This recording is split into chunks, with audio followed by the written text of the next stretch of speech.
Alright, it is Nate here. I'll be using the plot function to graph the weather or the precipitation data of Amsterdam and Monte Carlo. So what I have is I have a weather data file here, text file, and I've imported a few data points. The top one is Amsterdam, the bottom one is Monte Carlo. I got these data points from a website, just a quick Google search, and it's just the average precipitation starting from January all the way to December. Took these values, threw it into a text file, and called it good. Alright, so this is what the text file looks like. It's just numbers separated with some columns, and they're in two rows, or two rows, that is. And so the first thing I'm going to do is I'm going to import that data. So what we can do is set it to a variable, import CSV read. And CSV read is a common separated value, or that's what it stands for, CSV at least. And it reads the text file, and the text file is under weather data.text. Set the comma, alright, let's put the colon on there. Yeah, you can see the file right here. And what I'm going to do is, let's just run this program, or this script really quick, just to make sure that everything looks alright. So we can do weather. And we have a 2x12 matrix, and the numbers look like they fit in pretty well, so it looks good.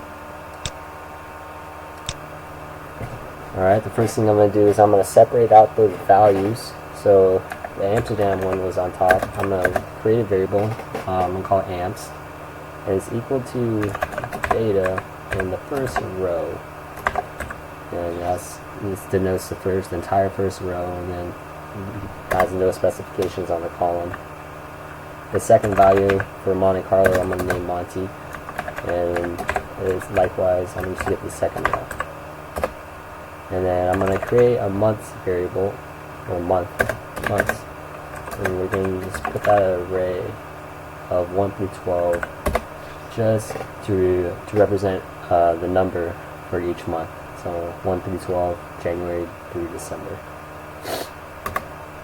Alright, so what we can do is we can, since we're plotting more than one line, I guess, we're gonna use the hold on specifications just so then it keeps the data as I plot.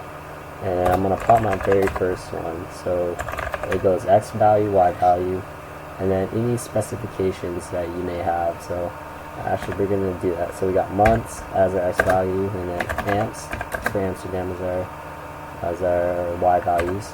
And then we're going to do some specifications, such as we're going to make it red, a full line, and then maybe give it some indicator markers.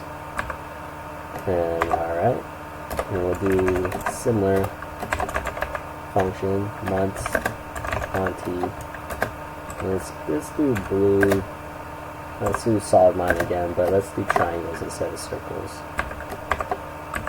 Alright. Let's just run it, just double check everything is perfectly good so far.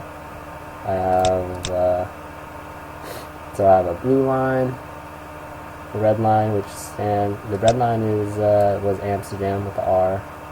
Blue line is blue with Monty. And we have our indicators. Everything looks good. Let's add a little bit. Let's add a legend so we know we're doing what each line represents. Let's add some variable or X labels, Y labels, and a title to clean up our graph. And then what I also like to do is alright, and then so let's start with the X label. And it takes a string value and bringing in the X label was months. Alright. Then actually we can even denote the color with the color function. And not the color function, the color parameter. And then the corresponding parameter after it takes the color. So we can do green. And there's several other ones, like such as font size or like font, like type, like color, or how like the font is how it looks. And we can do font size 12, takes the integer. And do the same thing with the Y label. My Y label is average precipitation.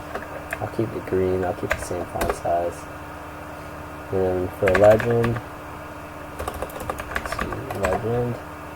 it takes the first line that you drew as a string value, Amsterdam, and then the second one, which was Monte Carlo. And then the title of our graph is the average precipitation of Amsterdam and Monte Carlo.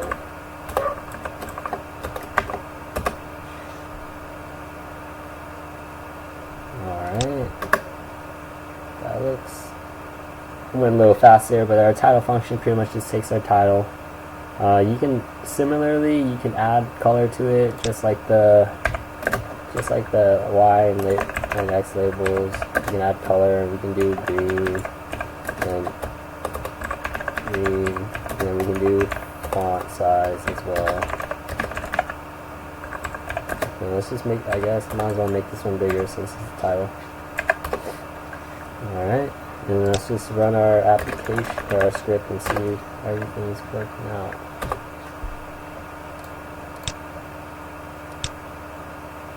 So we have our title, we have our legend with the marker indicators, and then we have our X and Y labels. And everything looks good. Our axes look fine. Everything looks alright. So that's a quick script on how to use the plot function and some of its extra add-on or extra functions that help manipulate the graph and make it look a little bit nicer. Thank you.